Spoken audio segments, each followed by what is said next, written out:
a Conexión Social, les habla Maylin Andújar y en el día de hoy estaremos hablando sobre cómo vivían algunos puertorriqueños antes que la Asamblea Nacional de España aprobara la ley que puso fin a la esclavitud en Puerto Rico. También conoceremos qué es el racismo y cómo se manifiesta hoy día en nuestra sociedad.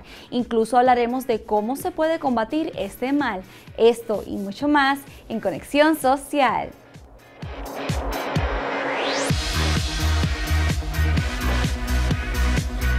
Durante siglos la esclavitud fue practicada de diferentes maneras, siendo una práctica hostil y humillante para cualquier ser humano. A pesar de todo el progreso que ha alcanzado la humanidad en materia de cultura, tecnología y ciencias, las prácticas esclavistas siguen existiendo en el mundo de diversas maneras. Hoy día muchas personas dicen que somos esclavos modernos, ya que los altos costos de la vida actual conlleva a que los puertorriqueños trabajen la mayor parte de su tiempo. Pero lo que muchos no saben es cómo vivía una persona con color antes de la abolición de la esclavitud.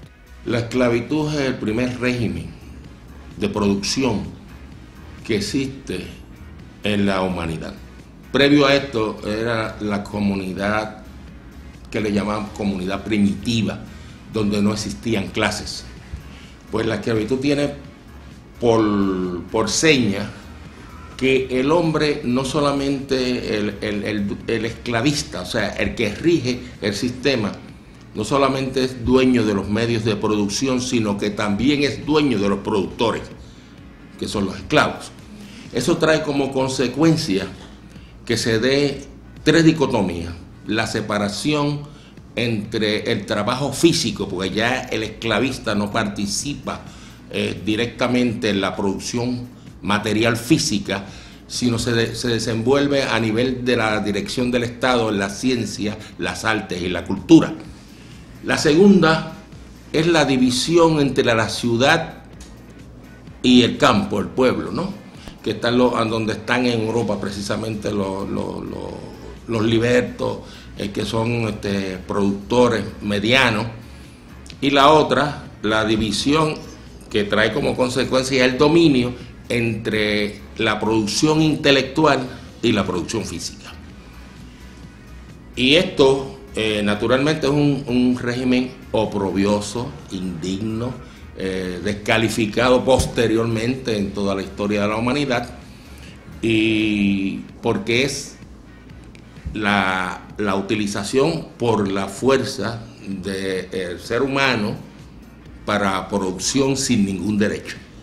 Entonces, de ahí es que arrancan precisamente todos los problemas que vamos a estar discutiendo aquí, como la despoblación del África, de donde arrancan los esclavos. Estamos hablando que esta producción, por ejemplo, en el caso nuestro, empiezan con 4 esclavos negros en el 1514, pero cuando coge fuerza y empieza a desarrollarse ya va como caminando para el 1550. Y déjame decirte, antes que pasemos a la próxima pregunta, que allá Raymond te explicara, que esos esclavos precisamente son ejecutados. ¿Por qué son ejecutados? Cuando son traídos aquí se rebelan y no se ajustan a las condiciones y son fusilados. Y eso trae como consecuencia que las primeras esclavitudes aquí en Puerto Rico y en otras partes del mundo fueron esclavitud blanca, que a veces lo que conocen las personas, que duró por 10 años. Viene la esclavitud del indígena, que duró alrededor de unos 50 años. Y la más larga, y es la que conocemos, y es la única que se menciona, que es la esclavitud negra, que duró alrededor de los 300 años, que ahora se cumplen 141 años de la abolición de la esclavitud, que se dio en 1873. Y es importante que la pregunta está muy bien planteada, porque por lo general, como muy bien dice Cao, cuando se habla de esclavitud solamente se menciona, ¿verdad? Y con justificación, la esclavitud del negro, de la persona negra. Y cuando las personas, como usted pregunta, cómo era que vivía una persona de color, es importante recalcar que aunque pudiera parecer como que está mal planteada, está muy bien planteada, porque como lo que acaba de decir Cao, han habido diferentes razas, diferentes colores, para decir, de piel, que han pasado por el proceso de esclavitud.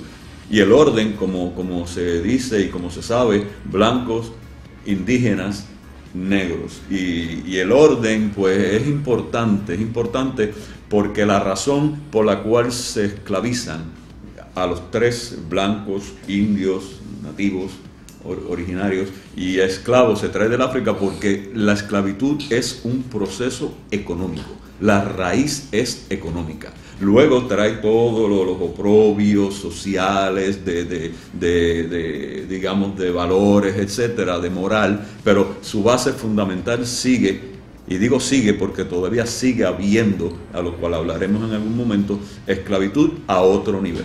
La institución de la esclavitud fue abolida en Puerto Rico para el 22 de marzo de 1873, cuando la Asamblea Nacional de España aprobó la ley que puso fin a esta práctica en nuestro país. Es un proceso, igual que de desmonte de ese primer régimen social de la humanidad. Y se da por varias razones, entre ellas, y es multifactorial, no hay una sola razón para que se dé el proceso de abolición de la esclavitud, pero entre ellas una bien importante son las rebeliones de los esclavos.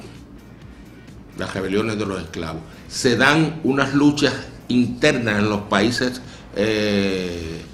europeos, que con Portugal a la cabeza, que ha sido el principal regente del proceso esclavista, comienzan las luchas intestinas. Los gobiernos establecidos para esa época en Europa son atacados por hordas que circundaban las ciudades.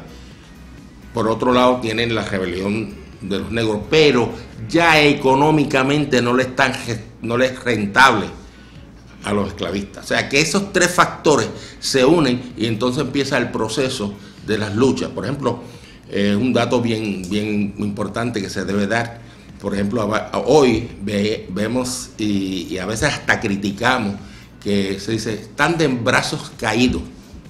Eso es una forma de lucha que utilizó el esclavo con mucha eficiencia, a coste de los latigazos, a coste de que fueran amarrados con el cepo y todas cosas, pero para no producir. El esclavo no tiene interés en lo que se produce porque es posesión del otro. Entonces no da lo que da ahora cuando cambia el estadio esclavista, que viene el estadio feudal, que ya el hombre le interesa más. Los artesanos libres ya tienen otro interés y están atacando al que los va arruinando, empobreciendo por los impuestos y todas esas cosas. Toda esa mezcla de circunstancias históricas se dan para que se desmonte el sistema esclavista. Y el sistema esclavista, como dijimos ahorita, su origen es económico. Cuando se le hace más costoso, que es a lo que se refiere Cao cuando dice que no le es rentable, entonces dice, tenemos que buscar la manera de conseguir lo que queremos y que nos cueste menos. Entonces ellos tiran números y dicen, es más fácil que no sean esclavos, no lo mantenemos, le pagamos un sueldo de miseria, si acaso, y seguimos teniendo la producción. Pero aparte de ese fenómeno, y aparte de las rebeliones que son extremadamente importantes, porque si no, no se dan, hay que tomar en consideración que hubo una cantidad de personas que son los abolicionistas. Voy a mencionar 3 de ellos, que son los más conocidos. Repito, no son los únicos, son los que más se destacan porque la historia se encarga de que nosotros recordemos los que más hacen su función. Valdoriotti de Castro, Ruiz Belvis y el padre de la patria, Ramón Emeterio Betance, que no es de gratis, no es por casualidad que él es el padre de la patria. Él establece en 1868, que es cuando se da lo del grito del Ares, lo que se llama los 10 mandamientos de la persona libre. Y repito, y no es por casualidad que el primer mandamiento es la abolición de la esclavitud. Y dentro de esa dinámica, entonces nosotros vemos que es multifactorial que se da lo de la abolición de la esclavitud, que no es otra cosa de que ya se dan cuenta de que porque no les es rentable, repito, porque ha habido unos esfuerzos de los esclavos por no querer seguir siendo esclavos, estando esclavizados, y las personas que han desarrollado una dinámica, no con la prédica, sino con la práctica, porque yo estoy por averiguar si en Puerto Rico es en el único lugar donde se dio el siguiente fenómeno, que son los abolicionistas que compraban los esclavos en la pila bautismal. cuando iban a bautizarlos, los compraban y los liberaban. Ese detalle estamos haciendo la gestión para ver si se ha dado en otra parte del mundo, pero en Puerto Rico sin duda alguna sí se dio, y eso es parte de lo que condujo y llevó a la abolición de la esclavitud. Mira, yo quiero traer un comentario medio jocoso, porque por ahí dicen, a ti te libertó Lincoln, ¿verdad? El padre de la patria, Ramón Emeterio Betances, en la pila bautismal de Mayagüez, hacía lo que... Pero es un hombre negro también, no solamente lo hace a nivel teórico, de poner como primer mandamiento de los hombres libres de la revolución de Lares, de la abolición de la esclavitud, sino que lo viene haciendo previamente en forma práctica, porque había una oportunidad para liberar a los negros bebés, ¿verdad?, en la pila bautismal. Y ese dato es sumamente importante. O sea que nosotros aquí tenemos que sentirnos orgullosos de los abolicionistas nuestros, y no se lo debemos a nadie más. La conmemoración de la abolición de la esclavitud es una ocasión propicia para reflexionar y condenar las múltiples esclavitudes contemporáneas, la explotación del ser humano por el odio, el discrimen, la marginación de poblaciones y comunidades, son muestras de que aún queda mucho camino por recorrer.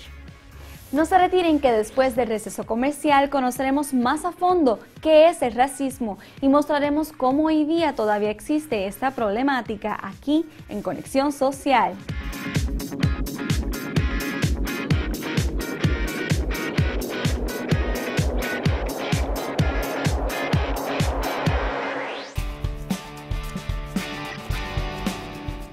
QLTV.net es sin duda un gran aliado para mantenerte informado. Eliges las noticias que quieres ver haciendo solamente un clic y mantente al tanto del acontecer diario en tu pueblo o región cada vez que nos visites.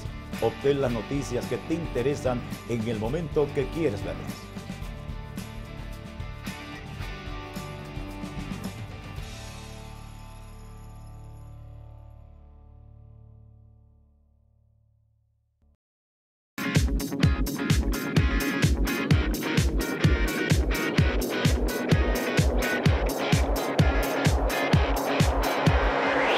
Bienvenidos de vuelta a Conexión Social, y ahora explicaremos un poco sobre qué es el racismo y cómo hoy día se manifiesta en nuestra cultura. Veamos.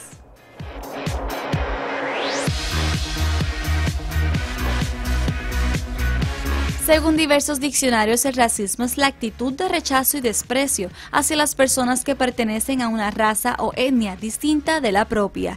Pero todavía nos preguntamos por qué existe y qué en realidad es el racismo. De aquellas lluvias son estos lodos.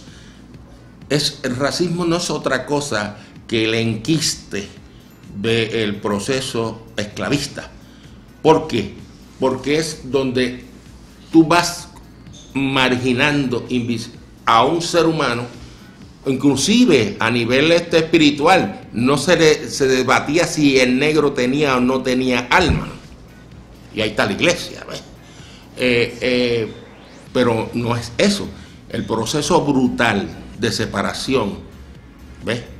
El castigo para aumentar la producción, pues con eso no se identifica a nadie. Entonces, ¿qué pasa? Se crean unas condiciones de ¿qué? De marginación, de rechazo, pero se enquista también, ¿cómo? En la educación, en la filosofía. ¿Qué es lo blanco? Lo puro, lo noble. ¿Qué es lo negro? Lo malo. Entonces crea una ideología estructurada de marginación del negro. Y ahí es que están las raíces. Cuando tú preguntes, porque sé que lo vas a hacer, sobre la cuestión de las bases del racismo, mira, ahí está entroncada. Y es todo, a nivel... Raymond me sorprendió ayer conversando, porque me hablaba que hasta en la organización de la cosa... electrónica está la marginación. Por ejemplo, el pelo, para coger la persona física. Pues el pelo del negro es malo. Malo es una categoría moral que no tiene nada que ver con... ¿Ves? Entonces, así, por ejemplo, tú coges algo así, para coger cualquier cosa, pues las aguas que van cogiendo por ahí, por esa cuesta para abajo, se llama aguas negras. Pues mira, son aguas usadas, aguas de albañal, pero el proceso ideológico es asociar lo malo con lo negro. Y de ahí es la raíz fundamental del racismo. Y es profunda, es difícil. Cuando tú hagas la pregunta, porque sé que la va a hacer, vamos a descomponerla para que tú veas todas las cosas que se pueden hacer. Definitivamente lo que estamos hablando es importante. ¿Por qué?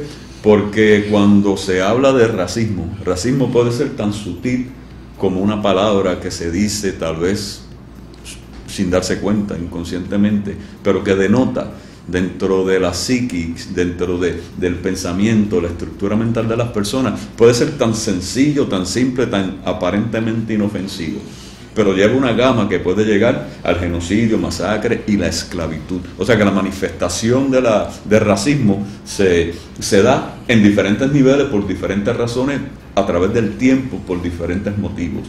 O sea que cuando nosotros seguimos hablando, y como yo le decía a Cao, y me gusta hacerlo, ¿no? Porque no puedo evitar de ser profesor, le doy las asignaciones a las personas, le digo, vaya al diccionario y busque la palabra negro, la definición de negro, y ver las distintas acepciones que trae, y la mayoría de ellos, por no decir todas, ¿verdad?, con excepción de una que otra que lo describe como color, casi todas las acepciones son negativas, contrario a blanco. O sea que se ha establecido ya estructuralmente de que lo blanco es bueno y lo negro es todo lo contrario.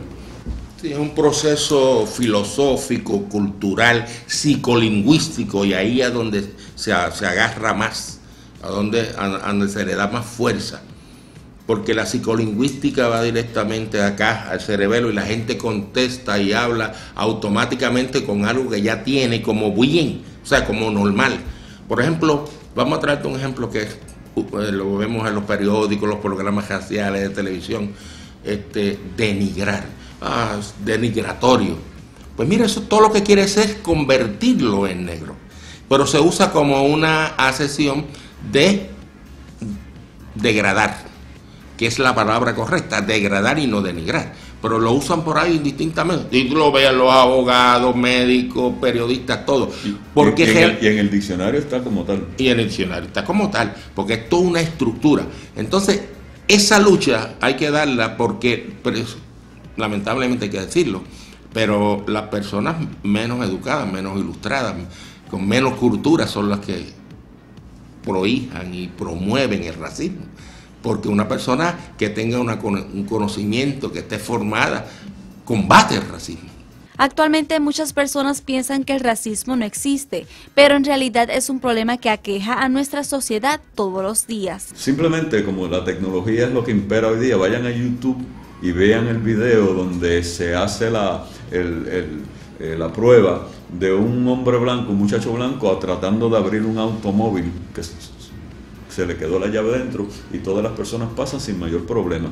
Luego intercambian y ponen a un muchacho negro a hacer lo mismo. En cuestión de 5 minutos, no solamente la gente se preocupó, vino la policía y lo arrestó. O sea que estamos hablando que ya está en la mente de la gente que si es blanco, pues se le quedaron las llaves. Si es negro, se lo está robando. Fue en Nueva York que se la hace. Según los años, la ciudadanía y el temor de esconder la realidad sobre el racismo ha ido incrementando. Lo que hay que aclarar son los problemas de la sociedad y la dificultad de expresar este tema. Sí, porque cuando se desmontan las cosas en sus partes, se entiende mejor, porque lo damos por sentado de que eso es normal. Seguro. Pero cuando te dicen, mira, no, eso no es normal, ¿verdad?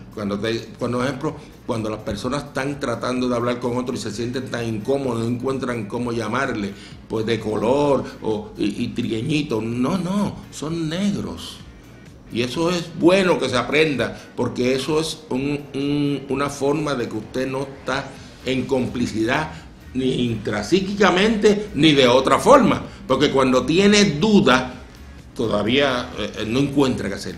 Entonces tiende a usar eufemismos. Y el eufemismo lo que hace es esconder la realidad. Nosotros no queremos eufemismo, queremos que salga a flote. Es como cuando las cosas salen a flote, uno le puede disparar mejor, ¿verdad? De eso se trata. Sí, y los niveles de negritud, que eso es otro de los problemas que muchas veces se da El nivel de negritud no es meramente, miren la diferencia en color, no es pigmentación, no es melanina, no es cuestión de cuán negro o cuán blanco es la persona o cuán menos negro es. Estamos hablando de que hay personas que pueden o no pueden asumirse negro. Y vuelvo y digo, y pueden haber personas que son evidentemente negros, uno lo ve y dice es negro, pero no se entiende, no se interpreta, no se asume, no se considera negro.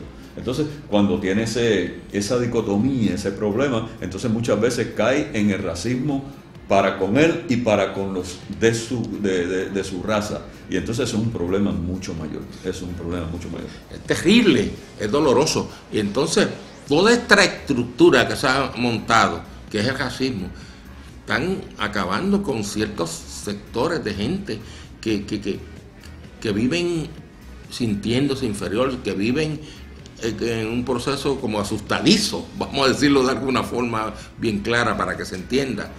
Mira, ahora mismo Gemo tiene aquí un libro que vamos a presentarlo, de un compañero nuestro, se llama Benito Mazó. El que escribe es un doctor en psicología organizacional. Y él va narrando los procesos por el que él pasó, de inclusive haber utilizado materiales para clarificar su piel, para hacerse planchas para peinar su pelo. ¿Y qué te dice eso?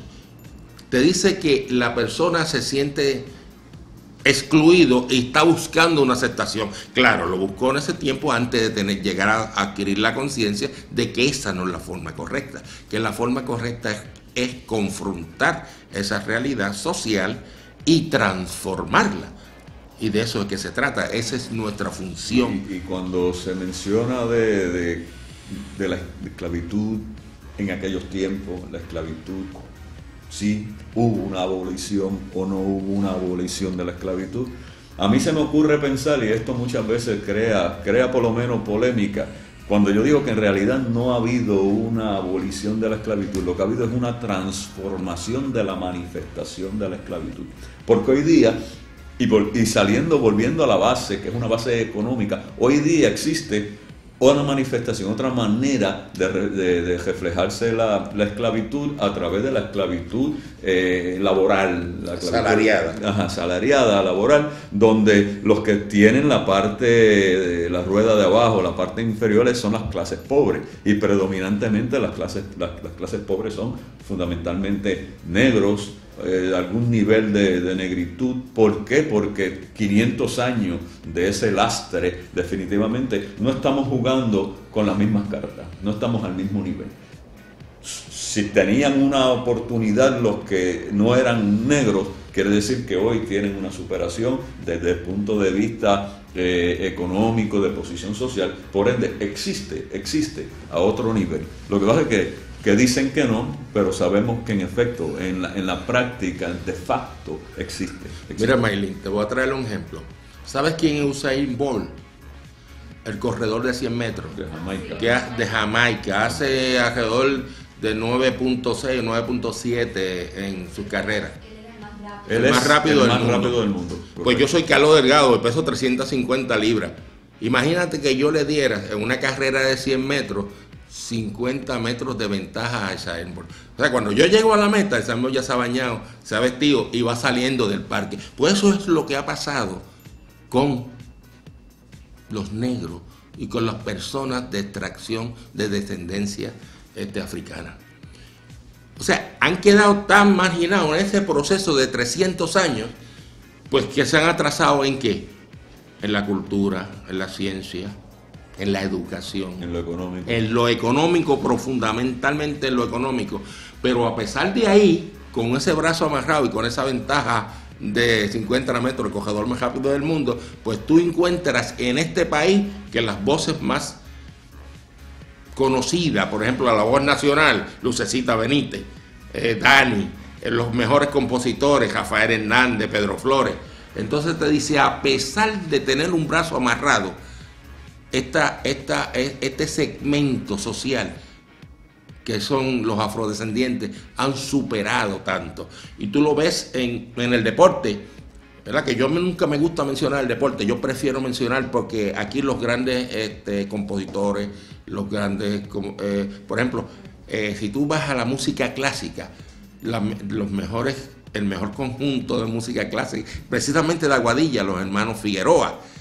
Y tú lo ves en la filosofía también, tú lo ves hasta en la política, porque Pedro Albizu Campos, el padre de la patria, jamón, Emetario Betance.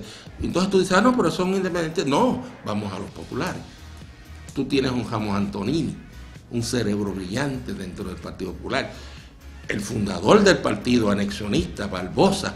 Entonces tú dices, pero ¿cómo se da que a pesar de todos los infortunios, a pesar de toda la marginación, pueden? Porque eso viene de una resistencia que tienen a través de nuestros ancestros. Porque las personas que vinieron aquí, mucha gente cree que pues los negros que venían o a la caña o a la minería, bueno, todo lo que se ha fundamentado en este país tiene ese origen. Pero aquí vinieron sabios, inclusive vinieron personas sumamente ilustradas. Y vamos a dar un dato: el origen de la humanidad se da en África y luego se va dispersando por todo el mundo, ¿ves? Y eso tiene que ver, pero ya eso sería otro programa, ¿verdad? Por eso decía que las personas que no entienden, que no tienen la formación cultural, pues no pueden ubicar el proceso social que se va dando. El CARICOM, la comunidad caribeña, están gestionando y ya llevan bastante adelantado un planteamiento de reparación por todo lo que ha sucedido por la esclavitud por tantos años.